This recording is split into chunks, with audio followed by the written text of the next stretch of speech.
Barakallahu fikum. Assalamualaikum warahmatullahi wabarakatuh. Alhamdulillahi wahdah, wassalatu wassalamu ala man la nabiyya ba'dah. Allahumma salli wa sallim ala sayyidina Muhammad wa ala alihi wa sahbihi wa sallim. Wa ba'd. Ketua Masjid Baitur Rahman yang sama-sama kita hormati, dan pengurus, juga ayah dan jamaah sekalian, yang mudah-mudahan kita semua selalu berada dalam rahmat Allah Subhanahu wa ta'ala. Alhamdulillahi Rabbil Alamin. Allahumma salli wa sallim ala Sayyidina Muhammadin. Dengan salawat inilah kita menyambung tali ikatan bersama Nabi Muhammad sallallahu alaihi wasallam. Mudah-mudahan semua kita mendapatkan syafaat beliau. Jamaah sekalian dirahmati Allah, mohon maaf 3 bulan rasanya berturut-turut ya. Kebetulan sedang di Saudi terus setiap awal bulan kala itu. Jadi tidak bisa hadir dalam ta'lim. Masih bersama Al-Wasayal Minbariyah, wasiat-wasiat yang disampaikan oleh Rasul sallallahu alaihi wasallam. Di pertemuan yang lalu kita sudah membaca hadis ke-13.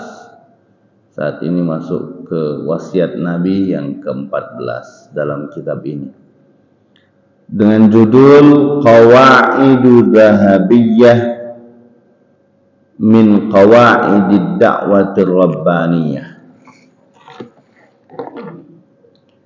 Dalam dakwah dan seluruh hal, semua hal, tentu dibutuhkan selain materi, dibutuhkan pula cara, metodologi, yang ini bagi sarjana-sarjana Muslim yang mohon maaf liberal pemikirannya, mereka sendiri yang mengungkapkan bahwa Islam ini miskin metodologi. Orang Islam yang mengatakan itu, tapi yang minum asi liberal ya, belajarnya bukan untuk dapat ilmu bagaimana menyampaikan Islam, tapi bagaimana mengkritik Islam. Dari dulu sudah ada ya, dari dulu sudah ada. Kita kenal di Indonesia, di Aceh ada Snokhagen. Dia misi penjajahan masuk ke Aceh. Ada orang Aceh di sini? Ada tak? Ada, orang Padang ada pasti. Aceh dijajah Belanda. Rupanya Aceh ini nggak takut peluru, ya, karena bagi mereka mati syahid lebih indah daripada hidup susah, apalagi yang buntu banyak utang. Nggak bisa dijajah. Bagaimana bisa berhasil dijajah? Ketika mereka berpikir ulang, ini masyarakat Aceh masyarakat religius, agamis. Kalau dengan pisau, dengan peluru tidak takut. Mereka takutnya sama kiai, sama ulama. Maka Snokhagen dikirim ke Makkah, belajar bahasa Arab, menghafal Al-Quran, tapi niatnya memang untuk mencari kelemahan Quran, untuk mencari kelemahan Islam. Memang berangkat dari niat yang jelek, pulang dia ke Aceh, cium tangan orang, pakai jubah, hafal Quran, tapi dalam hatinya ingin bagaimana menghancurkan Islam di Aceh. Ternyata luluh lantak Aceh. Dari dulu sudah ada. Ada yang belajar ke barat. Mereka menemukan yang namanya metodologi di barat. Pulang mereka kritik Islam. Dia katakan Islam ini miskin metodologi. Sekarang kita jawab. Dari hadis Nabi SAW, sejak waktu itu Nabi Muhammad langsung bersinggungan dengan wahyu, menyampaikan kepada sahabat, hadis-hadisnya itu dipenuhi dengan metodologi. Meskipun namanya memang tidak ada. Al-metodologiyah tidak ada dikenal namanya pada masa itu. Atau dalam bahasa Inggris metodologi dipakai dalam bahasa Indonesia. Maka hampir kalau kita lihat sekarang termasuk di perguruan-perguruan tinggi Muslim, perguruan tinggi Islam, orang mau menulis skripsi, menulis disertasi, menulis tesis, itu panduannya adalah metodologi yang digaungkan di barat. Kiblatnya ke situ. Tapi kita harus berhasil, harus bisa mengubah pola pikir umat Islam itu sendiri, bahwa metodologi itu lahir dari Islam, dan ikutilah yang ada dalam Islam.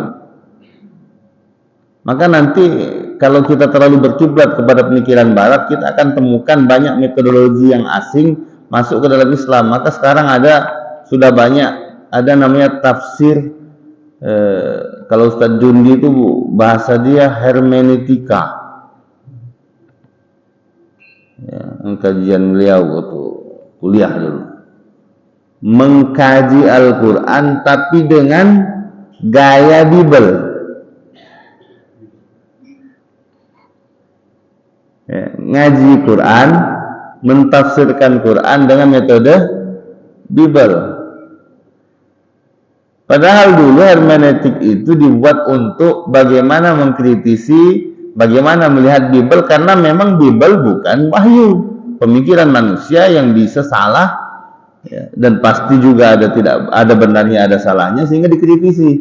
Nah, metodologi inilah yang dipelajari, diajarkan kepada sarjana-sarjana Muslim, diterapkannya pada Quran. Beda bahannya. Kalau Quran ini bukan dari buatan manusia, bukan hasil pemikiran orang, ini dari Allah.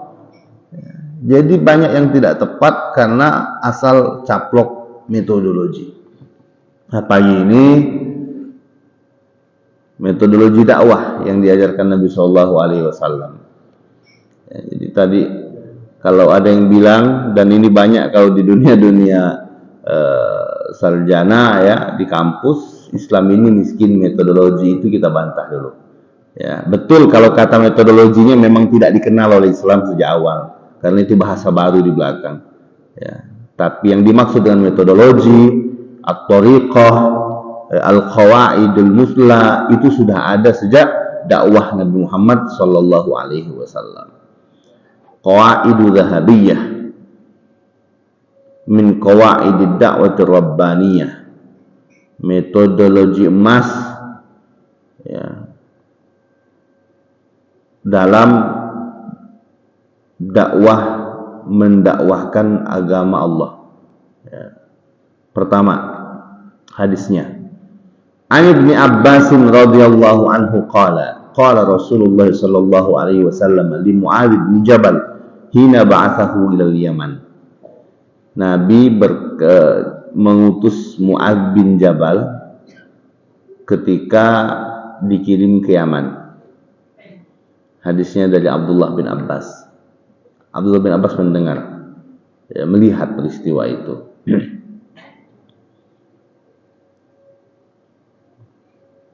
Ini juga metodologi gitu.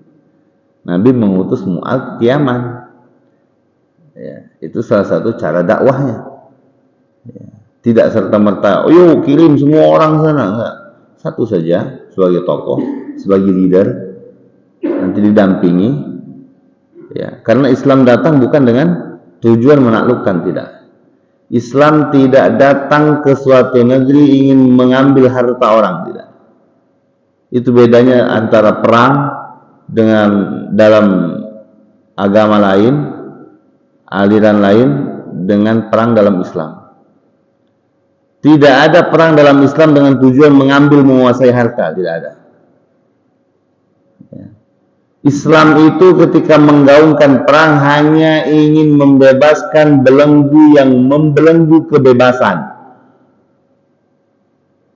Kita lihat, ini cerita tentang Nabi mengutus Mu'adz bin Jabal ke Yaman. Apakah hanya ke Yaman? Tidak. Diutuslah ke Kairo, ke Mesir. Di sana ada Amr bin As. Diutuslah ke India. Diutuslah ke Cina. Diutus ke berbagai belahan dunia, meskipun sampainya bertahap. Ke Iran.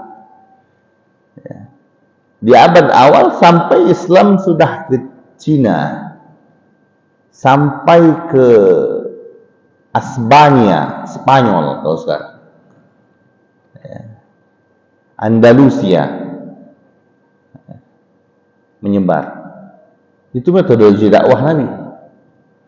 Dan mereka datang ke sana bukan untuk menguasai, bukan untuk menjajah, tidak untuk mengambil harta dan rempah-rempah. Tidak. Hanya ingin membebaskan masyarakatnya dari genggaman penguasa yang memaksa untuk percaya pada satu aliran, satu keyakinan. Islam datang untuk membebaskan itu semua, membebaskan penjajahan. Maka kita lihat bagaimana kondisi Nabi dan sahabat ketika mengutus sahabat Mu'adz menuju Yaman. Ini kata Nabi, ini pegangan, ini SOP-nya gitu. Apa kata Nabi? Innaka sata'ti qauman ahla kitabi. Wahai Mu'adz, kau akan datang ke Yaman. Di Yaman itu ahlul kitab, ahlul kitab. Ahlul kitab itu adalah orang yang diturunkan kepada mereka Alkitab. Siapa mereka? Al-Yahud wan Nasara, Yahudi dan Nasrani. Yahudi dan Nasrani. Sehingga maksud Nabi begini, kau datang dengan akidah dan keyakinan yang baru, dengan agama yang baru, dengan Al-Quran, kitab yang baru bagi mereka, dengan aturan fikih syariat yang baru bagi mereka. Sementara sebelumnya mereka sudah punya latar belakang agama. Mereka bukan orang yang menyembah pohon yang tidak tahu dengan Tuhan, tidak. Mereka sudah punya Tuhan. Tapi beda konsep yang ada dalam agama mereka dengan agama yang kau bawa ini, wahai Mu'adz bin Jabal. Maka dakwahmu itu harus penuh dengan kebijakan. Dakwahmu itu harus penuh dengan kesabaran, kesantunan. Maka kata Nabi, fa idza ji'tahum fad'uhum ila an tashhadu ila an yashhadu an la ilaha illallah wa anna Muhammadar Rasulullah. Dakwahmu itu kepada mereka, fa idza ji'tahum fad'uhum, kasih tahu mereka, kabarkan kepada mereka tentang konsep pertama dalam hidup, konsep pertama dalam Islam. Yang pertama adalah yakin, bersaksi. Bersaksi itu kan karena yakin, Pak. Orang nggak akan bersaksi kecuali karena keyakinan bahwa Allah adalah Tuhan, yang tidak ada Tuhan selain Dia, dan Muhammad adalah utusan Allah untuk mengenalkan Dia, untuk mengenalkan Allah. Kasih tahu itu saja. Jadi metodologinya at-tadrij atau tadarruj, step by step. Step by step. Ada cerita dulu Papua waktu baru-baru dibuka Islam ke sana, orang di Papua kan makan babi, Pak. Ya.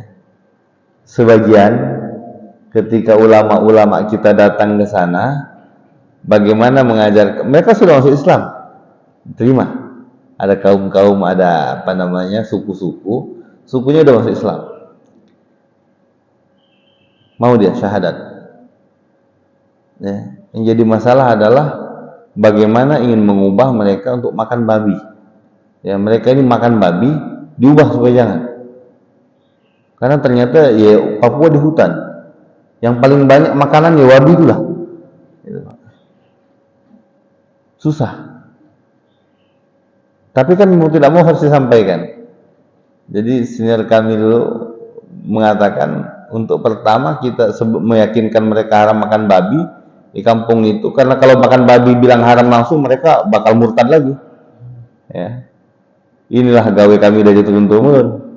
Jadi dikatakan babi itu yang haram babi lanang. Kalau babi betina udah haram. Jadi ada dibunuh, dijingoknya betina udah dimakan. Ya. Jadi yang dikejar itu yang lanang, loh. Karena babi lanang habis, yang betina kan tinggal dikit, tak hamil lagi, Pak. Terakhir mereka bilang, Pak Kiai, sudah habis babi laki-laki, tidak ada.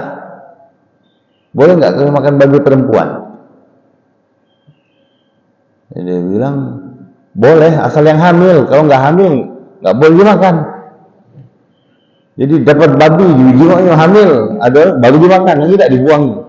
Ujung-ujungnya semakin sedikit komunitas babi-babi tadi. Ya, lanangnya lah mati, yang hamil mati, tidak kata lagi ngandung, ujungnya habis dewek.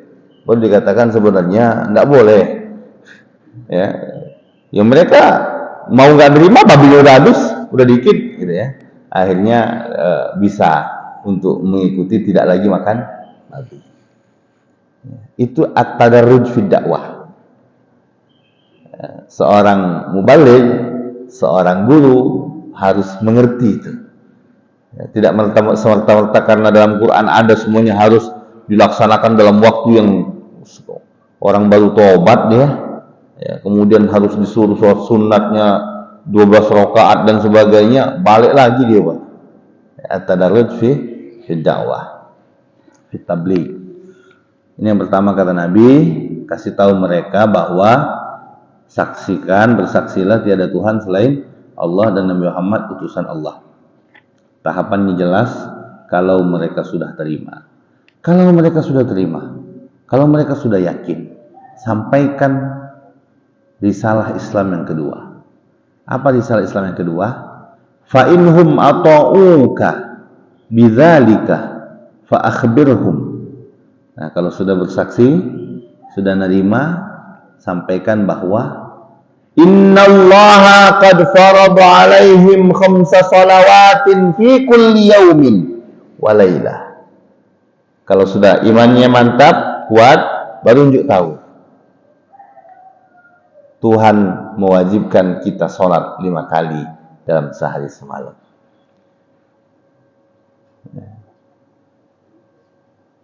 Artinya kalau dilihat dari funnya, disiplin ilmunya, yang pertama tadi masuk dalam kategori ilmu apa itu? Tauhid, ya. Yang kedua sholat, akidah atau syariah? Akidah atau syariah? Sholat syariah. Sholat itu yang dituntut hatinya atau badannya? Sholat itu yang dituntut hati atau badan? Sholat itu yang dituntut hati atau badan?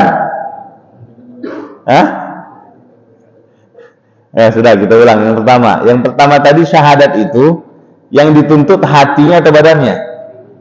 Oke. Yang kedua sholat yang dituntut hati atau badan? Badan. Itulah kira-kira kalau dipisahkan antara akidah dan syariat.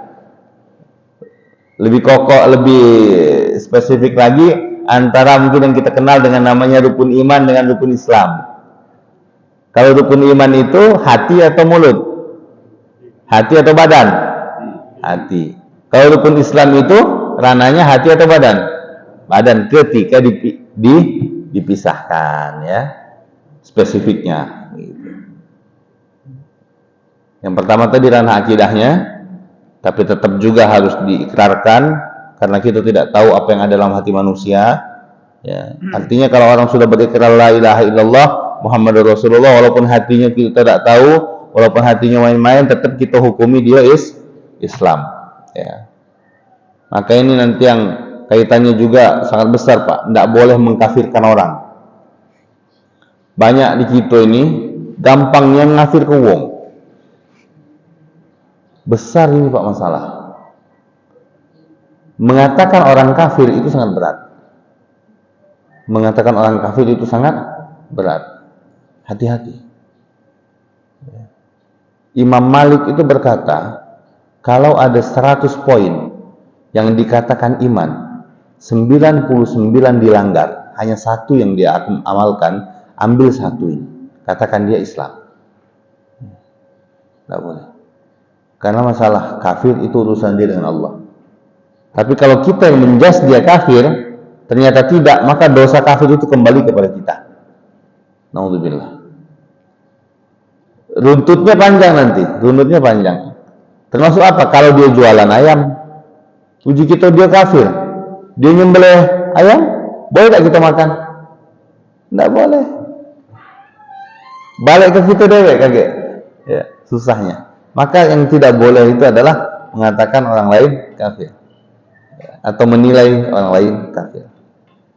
Yang pertama tadi imannya, yang kedua ranah syariat. Ya. Salat diwajibkan 5 kali dalam sehari semalam. Maka sebagai bapak, Allah mungkin muliakan kita, sebagian kita. Ada yang dijadikan suami, ada yang dijadikan bapak, ada yang panjang umur dijadikan kakek, ada yang nasib baik dijadikan bos, dijadikan pemimpin. Tugas kita bukan cuma sekedar nyari duit, nunjuk makan anak bini, bukan. Tugas kita yang lebih berat adalah bagaimana kita menjaga mereka dari api neraka. Kalau pagi ini ayah sekalian, bapak sekalian berhasil melawan ngantuk, melawan dingin, datang ke masjid subuh, itu sesungguhnya yang berhasil, yang hebat emak kita, bapak kita, bukan kita. Kalau nak nyingok berhasilnya kita, jingok anak kita. Ya. Oi Pak, alhamdulillah aku nih dapat hidayah, pacak ke masjid sekarang. Jangan-jangan doa emak bapak sekalian itu. Emak kita dulu, bapak kita dulu. Bukan karena kita yang soleh. Kalau nak nyingok kita sukses, jingok anak kita. Kalau pagi ini anak kita masih tidur, belum bangun sholat subuh, balik ini cacilah diri kita. Caci diri kita sendiri. Kalau bini kita, anak kita masih keluar rumah tidak berjilbab, caci diri kita dewe. Berarti kita sekarang berjalan menuju kegagalan. Na'udzubillah. Ini perlu diperhatikan. Bapak ini lanang, kita semua laki-laki. Dan Allah berkata kepada kita para laki-laki, ku anfusakum wa ahlikum nara. Jago diri kalian, jago binimu, jago anakmu, jago cucumu, jago pembantu, mohon maaf, ART mu. Ya. Itu semua dalam tanggung jawab kita dari api neraka. Di rumah kita ada tidur orang 8, misal kita, istri kita, anak kita, adik kita, ponakan kita yang ikut kuliah mungkin. Jangan mentang-mentang mereka bukan anak kandung kita sehingga mereka tidak sholat kita diamkan. Mereka dalam pengawasan kita. Mohon maaf, di rumah kita ada pembantu, ada ART. Pembantu ini punya anak, ikut tinggal dengan kita misalnya dalam komplek rumah sebelah. Maka anaknya itu pun menjadi tanggung jawab kita untuk menjaganya. Ya. Menjaga mereka dari api neraka. Yang pertama barometernya sholat.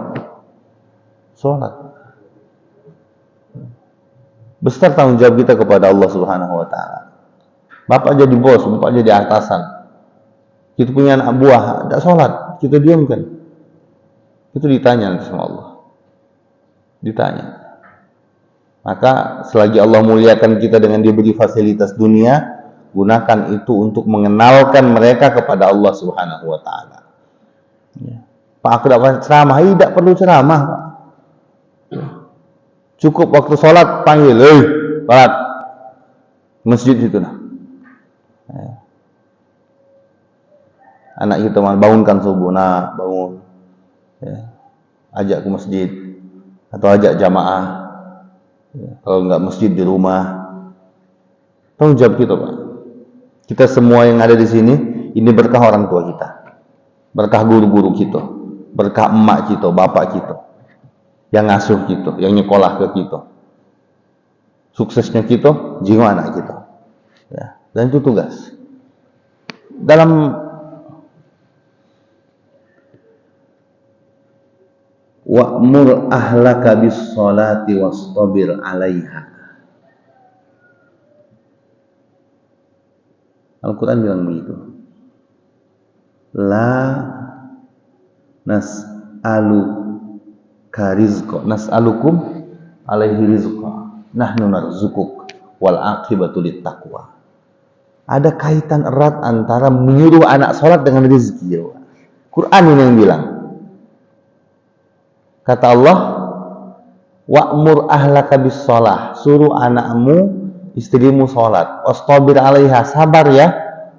Tuh coba lihat.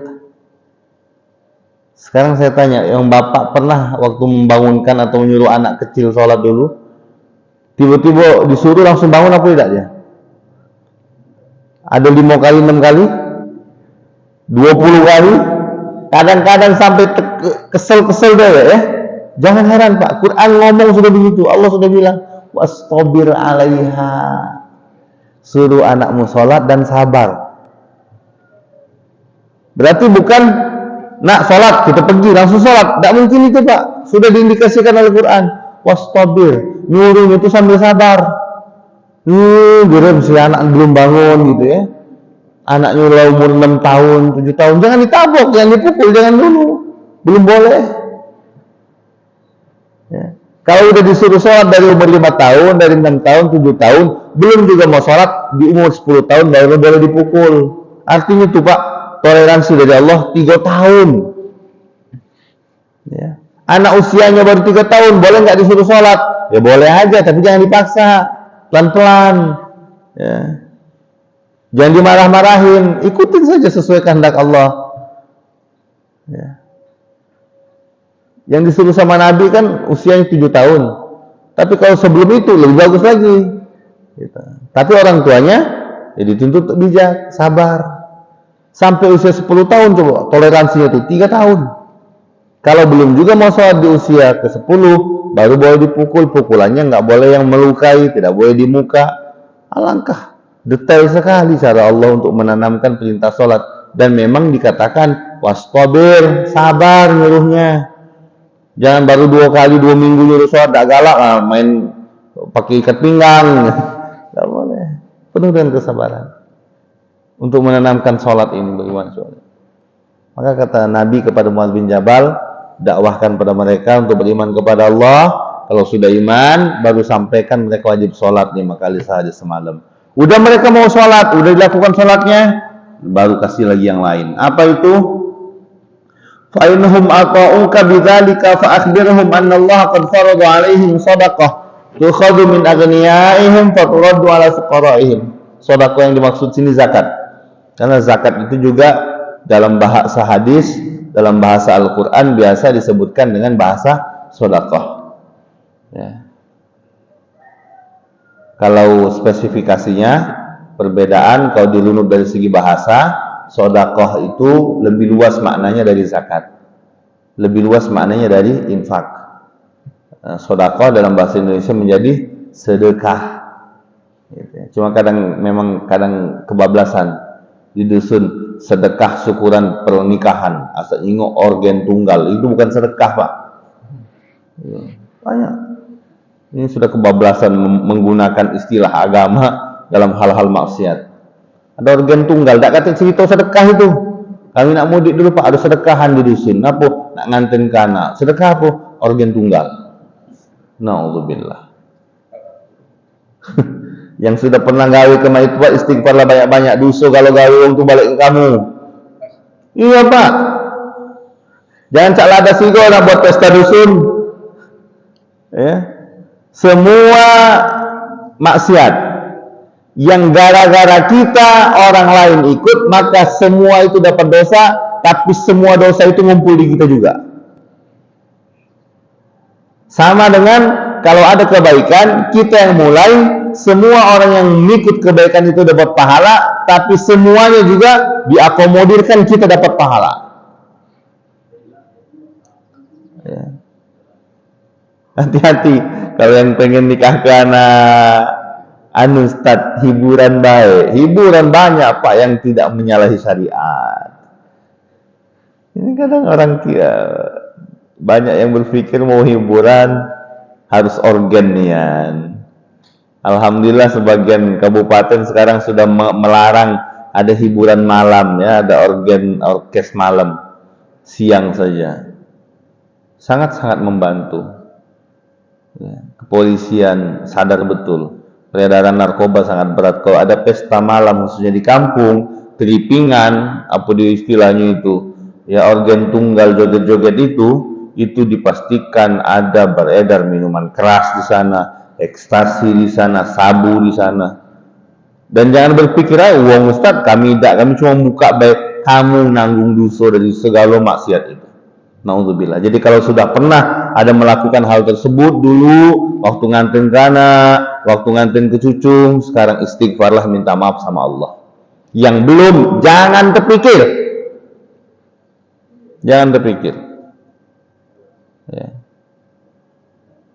Sama dengan 17 Agustus, Bapak-bapak RT, hati-hati. Ya, kalaupun nak ngadakan hiburan rakyat, lakukanlah hiburan yang tidak mencoreng, tidak membuat maksiat. Karena ada juga beberapa tempat justru dia mengumpulkan dana dari masyarakat, ada bandarnya, ada yang mau ngasih modali, tinju, ada organ di situ, joget-joget tengah malam sampai lupa galo-galo, tidak bangun sholat subuh. Apakah itu dikatakan dengan syukuran kemerdekaan? Kufuran kemerdekaan. Dan saya bicara bukan cerita Pak, ini banyak. Ini banyak. Gara-gara gawe Bapak Ibu itulah wong lagi tidak sholat subuh, balik jam 2, balik jam 1, tidak bangun subuh. Kalau ada nak gawe mah itu Pak, termasuk jangan ikut nyumbang. Jangan ikut nyumbang. Kasih saja sama anak-anak buat turnamen situ pagi-pagi, main futsal di halaman dan sebagainya. Jangan tengah malam. Ya, atau buat sholat subuh jamaah, subuh jamaah dalam rangka 17 Agustus, sarapan pagi bareng atau baru kemudian jalan pagi bareng. Silakan mulai dengan seperti itu. Kita kan punya, kita bisa mengambil kebijakan. Allah kasih kita otak. Siapapun yang diberi amanah kepemimpinan sekecil apapun bisa berpengaruh. Sebagai kepala keluarga kita bisa menentukan isi rumah gitu. Madai kita yang punya rumah, kita kepala keluarga, kita yang nunjuk makan, kita yang diatur oleh anak. Nggak boleh. Kita RT, kita yang menentukan di situ. Pak, kita demokrasi, iya demokrasi. Tapi demokrasi itu tergantung orang sehat Pak. Besok ini 14. Karena di negara ini dalam demokrasi itu suara orang soleh, suara orang pintar sama dengan suara orang gila. Ada yang 10, profesornya 4 di situ. Milih nomor A galo. Yang gila itu ada 6, milih B galo. Yang menang siapa? Jadi kamu yang sehat-sehat ini janganlah berpikir golput ya. Karena kalau orang sehat berpikir golput, wong gila itu tambah ladas. Dan banyak wong gila di situ nih Pak. Ya, gilo itu banyak.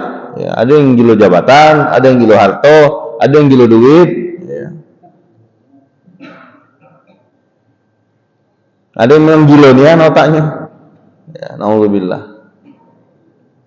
Jadi bapak yang punya akal sehat, yang punya hati bersih, yang punya ibadah, kompak-kompak, jangan kita temakan sungkan, malas dan sebagainya. Suara kita menentukan. Karena kalau bapak diam nanti yang ngatur itu adalah orang yang dipilih oleh bukan orang yang baik. Jadilah Ustaz, aku dewe tidak ngajak uang, ajak uang,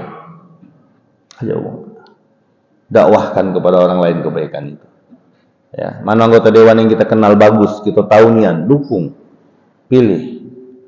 Ustaz baik tetangga aku tuh, pintar, soleh, nyalon, cuma agak-agak ngapuh. Dan ini amplop, ini gilo juga namanya kamu tuh. Ya. Gak usah mikir-mikir amplop dan sebagainya itu Pak ya. Besok pemilihan presiden, tanggal 14 sholat subuh dulu.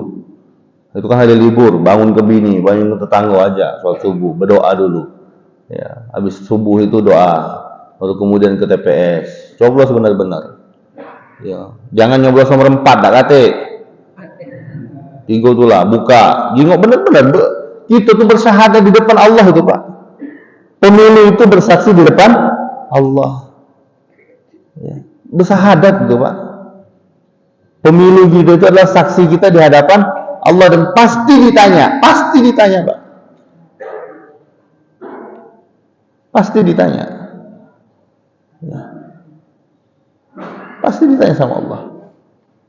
Imbasnya pun pasti ditanya. Kenapa milih juga pasti ditanya.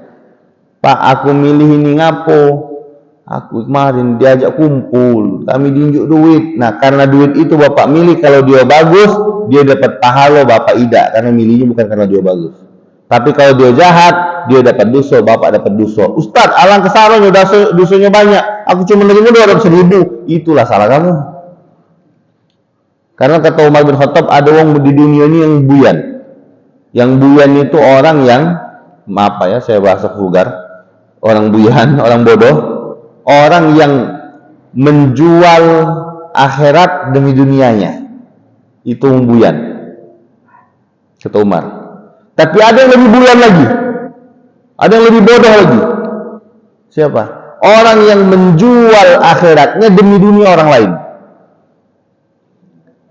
Lebih goblok lagi tuh Pak. Ya. Wong lain yang mau dapat jabatan cuma karena dikasih duit dikit dulu, dia jual akhirat untuk dunia orang lain. Bodoh sekali itu. Maka hati-hati. Memilih itu bersaksi di hadapan Allah Subhanahu wa taala. Ya, buka nanti lihat ya, dengan penuh keyakinan. Mau nyoblos nomor 1 ya cobloslah. Ya, enggak mau nomor 2 ya enggak usah. Enggak usah dua-duanya. Jangan kayak Ustaz, dalam kawan aku kalau 1 coblos, 2 coblos, 3 coblos, itu mubazir Pak. Ya, suara Anda mubazir. Ya, jangan buat mubazir. Ustaz, ada yang nunjuk amplop 2 Ustaz, daripada aku terima kemarin, daripada aku berdosa, coblos dua-duanya, mubazir juga Pak. Ya, berdosa. Ya, artinya mubazir Anda pun ditanya oleh Allah nanti. Jadi kalau tidak mau bazir supaya suara Anda diterima sah, ya coba 1 saja. 1 maksudnya ya, bukan nomor 1-nya, ya terserah mau nomor 1 apa nggak mau nomor 2, nggak nomor 3, ya enggak apa-apa Pak. Mau nomor 2 saja silakan, mau nomor 3 saja silakan. Tapi yang penting Anda memilihnya berdasarkan ilmu hati nurani, bukan karena duit. Lihat programnya.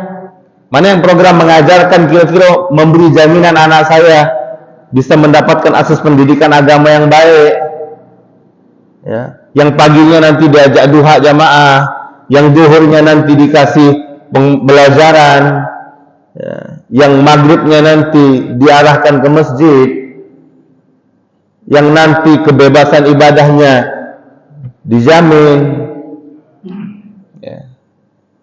Yang setelah mereka sekolah kerja dibukakan peluang pekerjaan yang lebih baik, supaya bisa hidup baik. Bukan karena ini nunjuk duit 200.000, ini 100.000. Jangan. Kita bersaksi di hadapan Allah Subhanahu wa taala. Enggak usah jelekkan calon yang kita tidak mau pilih, jangan. Tapi yang mau kita pilih dakwahkan, gitu saja. Ya. Ini dalam bab tawasau bil haq, ya. Bapak Ibu yang dirahmati Allah, sedekah sudah luas maknanya. Ya. Mana aslinya sedekah itu semua jenis kebaikan. Ini makna dasar. Tapi saat ini sudah sangat-sangat luas. Dalam makna agama pun, makna awal pun sedekah itu semua jenis kebaikan. Ya. Tabassumuka liwajhi akhika shadaqah. Senyum kepada teman, kepada tetangga, kepada kerabat ketika ketemu itu sedekah. Tapi senyum kepada kotak amal itu bukan sedekah. Karena jamaah banyak yang senyum sedekah, jengoknya kotak lewat senyumnya dia. Kalau kotak amal itu butuhnya infak, butuh fisik, ya, ada bentuk fisiknya. Kalau senyum tak pacak dipakai bayar semen. Sedekah itu senyum, nolong orang, ngasih buka bagi orang yang puasa, bantu orang nyebrang jalan, nunjuk tahu wong kesasar. Pak, di mana rumah? Oh, itu di sana. Itu masuk bagian sedekah. Ya, ada orang kesulitan kita kasih tahu, itu sedekah. Ada orang lagi pusing cari ide, kita ajarkan, itu sedekah. Ada orang mahasiswa baru gede-gede ke kampus, kita tunjuk tahu, oh daftarnya di sana deh, itu sedekah, masuk sedekah. Tapi kalau infak, kalau zakat lebih spesifik dengan materi yang berbentuk fisik, ya. Ada uangnya, ada makanannya, ada airnya, itu infak. Sedekah apa yang paling baik? Nabi ditanya. Kata Nabi, suqyal ma, ngasih banyu minum. Sedekah baik, yang paling baik menunjuk banyu minum. Kemudian ulama lain mengatakan itu ketika orang butuh kepada air minum. Cuma kalau kompak sekampung nak sedekah banyu minum galau, masuk angin mau puasa tu.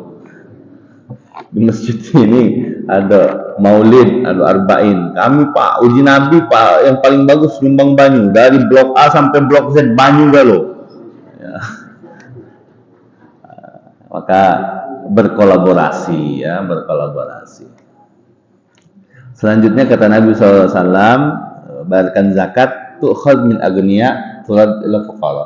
Diambil dari orang kayanya, diberikan kepada orang miskinnya. Konsep ini, ya, artinya ulama mengatakan sebaiknya kalau zakat itu prioritaskan orang terdekat dulu. Jangan nanti hartanya dia nyari, misal nyari kerjaannya di Sekayu, begawi di Sekayu, tapi giliran berzakat, nak zakat di Palembang. Lebih afdal kalau dia memberikan zakatnya di tempat di mana dia mengambil kekayaannya. Dia pengusaha minyak di Sungai Lilin, duitnya banyak, tapi bayar zakatnya di Palembang. Orang di Sungai Lilin tidak mendapatkan dampaknya. Maka yang lebih benar, lebih afdal adalah dia mengeluarkan zakat di mana sumber kekayaannya itu berasal. Ya, itu lebih afdal. Faturaddu ala fuqara'ihim, diberikan kepada fakir miskin di tempat dia. Fa inhum ata'uka bidzalika fa iyyakum wa qara'ima amwalihim. Kalau mereka sudah terima, sudah lakukan itu, jaga kemuliaan harta mereka. Jangan merampas, jangan merampok, jangan mendolimi. Wattaqi da'watal mazlum fa innahu laisa bainaha wa bainallahi hijab. Hati-hatilah kepada doanya orang yang terzolimi, karena doa orang yang terzolimi tidak ada sekat antara doa dia dengan Allah.